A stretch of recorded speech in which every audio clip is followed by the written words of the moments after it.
Olá, professor. Meu nome é João Vitor Ferreira e eu estarei respondendo a pergunta de número 3, juntamente com a Ana Letícia.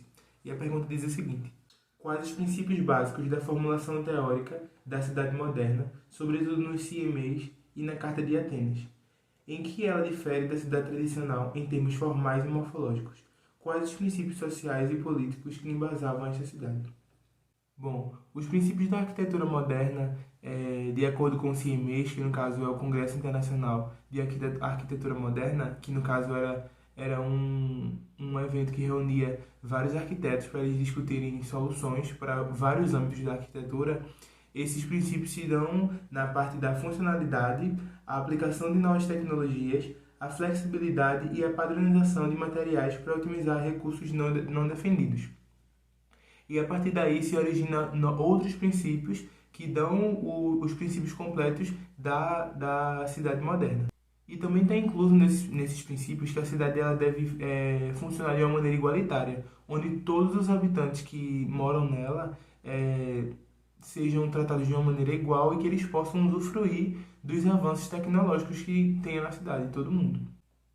Já na Carta de Atenas, um documento importantíssimo, redigido e assinado por vários arquitetos no final do século XX, incluindo Le Corbusier, ele afirma que um dos princípios dessa carta se dão a partir de 4 princípios, que são habitação, trabalho, diversão e circulação. Ela propunha que cada indivíduo se sentisse bem dentro da cidade, bem dentro da sua própria casa e que se desfrutasse das alegrias que a cidade e a sua casa poderia proporcionar. Logo assim fazendo essa ligação da casa com a cidade, que a casa ela tivesse incluída na cidade, que ela fosse olhada como um elemento muito importante na cidade. Bom, a cidade moderna também possui como princípio a questão da habitação, porque ela tomou a responsabilidade de garantir uma moradia adequada para certo grupo de pessoas, que no caso esses grupos de pessoas eram pobres, que onde tivesse uma iluminação sanitária adequada, onde tivesse uma iluminação dentro da casa adequada e um lugar de higiene prática para que essa higiene conseguisse se manter, sabe, de uma maneira fácil, justamente pela falta de acesso às coisas, produtos de limpeza das pessoas. Então era sempre uma ventilação muito aberta, era sempre a abertura das coisas direcionadas em questão do vento, em questão da ventilação, em questão da iluminação, todas no sentido de ajudar essas pessoas que não tinham tanto acesso a tanta limpeza e higiene justamente por causa da condição financeira. Nessa ideia das habitações adequadas também era inserida a ideia de um solo livre do lado de fora, com muitos parques muito verdes, com as edificações em pilotos para garantir até uma permeabilidade maior. Em relação a essas edificações, a planta ela era desenvolvida de uma maneira onde, quando ela era replicada, ela poderia se tornar um apartamento, né, a partir dessa replicação, a partir dessa quando ela se transforma numa edificação com vários apartamentos, de uma maneira perfeita, onde os cômodos eles se dividiam de maneira muito harmônica e ficava perfeito no caso, tanto visualmente quanto a fachada, quanto do lado de fora quanto do lado de dentro. Coisa que já é bem diferente do que acontecia na cidade tradicional, né? Que não havia vazio, não havia parque, não havia verde, a cidade era mais adensada e, consequentemente, não tinha nenhuma condição de salubridade adequada lá. Puxando agora mais para o lado da cidade tradicional, ela também tinha mais ênfase nas habitações individuais e tinha ênfase no espaço público também e tinha ênfase na vegetação, que era diferente a cada edificação que você passava, você via uma vegetação diferente. E esses e outros detalhes sobre essas diferenças desses princípios, a Aninha vai continuar respondendo a outra pergunta que vem após essa. Pronto. Eu vou falar um pouquinho agora de como é que se difere da sociedade tradicional, né? Da cidade tradicional. Eu vou falar um pouquinho agora dos princípios, né? Da base, de como a CIEMS, de como a Carta de Atenas trouxeram base para esse movimento. Eu vou trazer agora um pouquinho de como é que isso vai diferir da sociedade tradicional, né? É verdade que a gente percebe que para acontecer a CIEMS e para acontecer a Carta de Atenas, uma das coisas que moveram a isso é observar tanto a cidade que eles estavam quanto as cidades ao seu redor.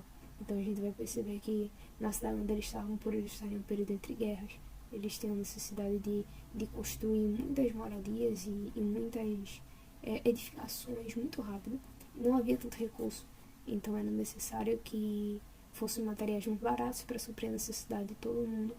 E por isso surgiu a necessidade da padronização, por exemplo, né, de materiais, para que fossem melhor atendidos, né, fossem materiais mais baratos.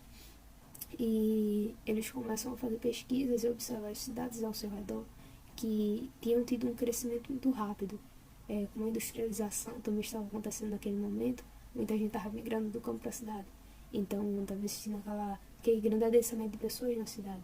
Então eles começaram a observar o cunho social disso e eles começaram a perceber que existiam muitas questões insalubres, pessoas que estavam vivendo em condições miseráveis, existia muita desigualdade social, pessoas que estavam gastando dinheiro com coisas meras de estética, que na verdade nem estão auxiliando muito nos seus edifícios, nas suas edificações, coisas desnecessárias mesmo, ou fazendo construções grandiosas, porque tem essas condições, né, de fazer o planejamento.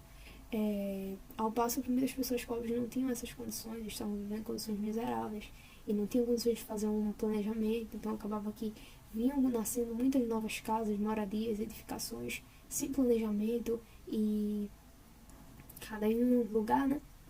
E sem nenhum planejamento, então desse lado urbano, né? Tanto do lado arquitetônico quanto do lado urbano, não havia esse planejamento.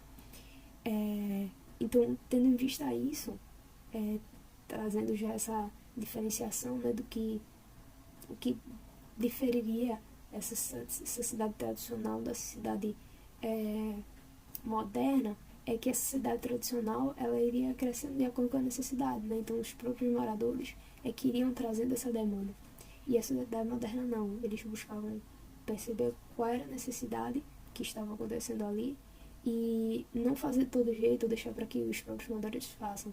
Eles queriam trazer algo planejado, né? Algo que realmente fosse trazer um bem-estar para os seus moradores, algo que fosse rápido para atender a demanda do lugar onde eles estavam, mas também que fosse algo pensado, né? Que fosse algo racional, que tivesse uma função, que não fosse trazer mais desconforto ainda ou condições ainda mais insalubres. Eles queriam algo que as pessoas tivessem um bem-estar, tivessem um lugar confortável para se viver e continuar suas vidas, né?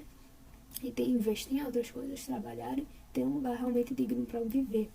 E nesse passo que a gente vê nas condições sociais e políticas da sociedade moderna, né? Nessas cidades mais tradicionais, por não terem esse planejamento, a gente vai ver que não existe muito essa padronização de outras construções, né? Não existe essa padronização, cada um faz de uma maneira e acaba gerando muitos gastos, né? A gente vai ver também um grande adensamento, como já falei, que geravam condições insalubres, e a gente ainda vai ver a negligência das grandes áreas de vegetação, né?